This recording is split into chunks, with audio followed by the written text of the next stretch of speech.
I would say that at that first accelerator, the people that I met have been really the only people I've worked with since. Various people in the room, different projects.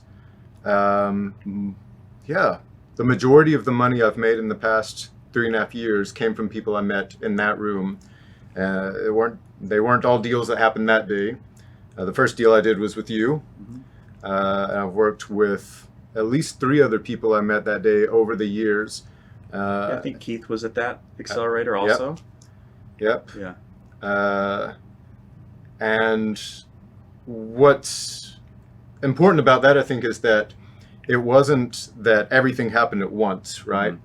You and I clicked and started working together immediately, but others took time because the timing wasn't right or whatever. But what happened is that a real network was created of people that kept in touch outside of the accelerator.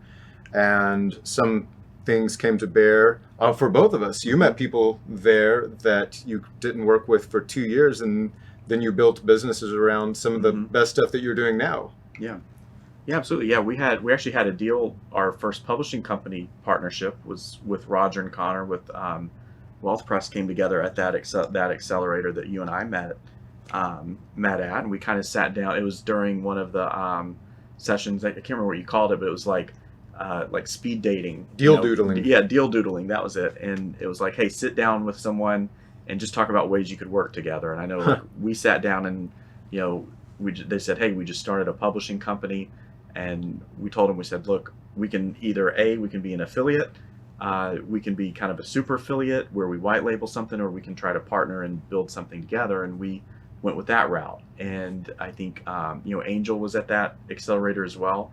We developed a relationship, and now we've started a company, a publishing company together.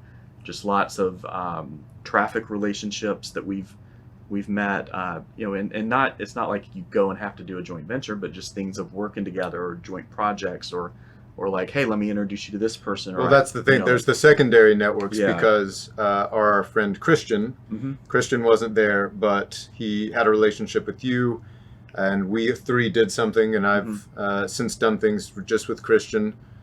We cut you out of. And but yeah, there's you get access not to the primary network only, but everybody there.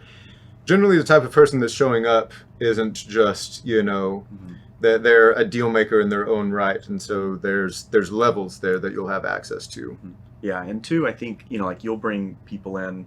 A good example is Mike Pizzo came and spoke about several things, and then it's like that's a new contact to reach out to that. It's like I'd always heard the name Mike Pizzo, but I'd never met him personally, and got to, even though it was like a short meeting, and have since been able to, talk to him more. And it's just like, you never know, like where these relationships will lead. And I think some people don't value it. Like for us, our whole business is based on relationships. And so it's like, that's the most important thing that you can invest in. And I think, it's like hard to put a value on it. It's like how much, what's the ROI on the accelerator? Well, it's like a bajillion %, right? Like, but again, or you could go and not do anything. But I think like the people you meet in the room, you'll hear tactics that you can implement.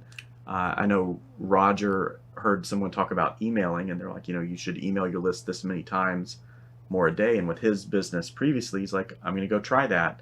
And he did, and he increased his business significantly just by, like plugging and playing. But I think the real value is just creating that network of like, and then you hit a roadblock or you hit a bump in the road, or you can be that person that provides that for someone else. Like, hey, you're going through this, let me, introduce you to this person or connect you here. And I think that there's just a lot of value in that, and kind of like a tight knit group, right? That you really can't put a price on. Yeah, so the layers are the network that we've been mostly speaking of, the partnerships and the deals available to you in the room, the actual information being presented, tactics, tips. I know one year we had legal come in from Agora, and for the smaller independent publishers, they were fascinated. Some of them were terrified, rightly so, because they had never had proper legal review on their things, and especially some of the stuff that's gone down recently. They're remembering that, and there was a hole in their business. So there's that as well. the rest of the speakers, people that come in that might be high-level service providers like Grant. Mm-hmm.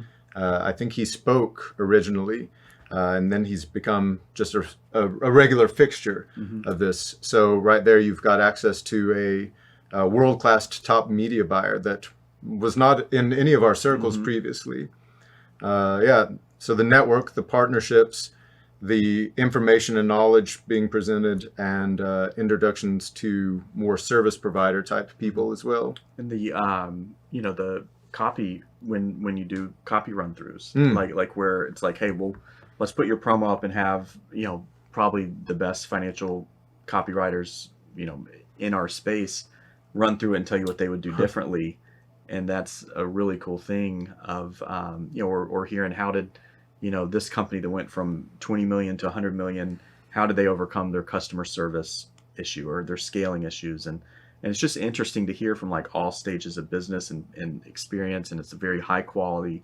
Like obviously you get some of that like at the Financial Marketing Summit, but it's just a shorter, like a shorter thing. You're not really like sitting there diving into it with some of the top people in the industry. Yeah.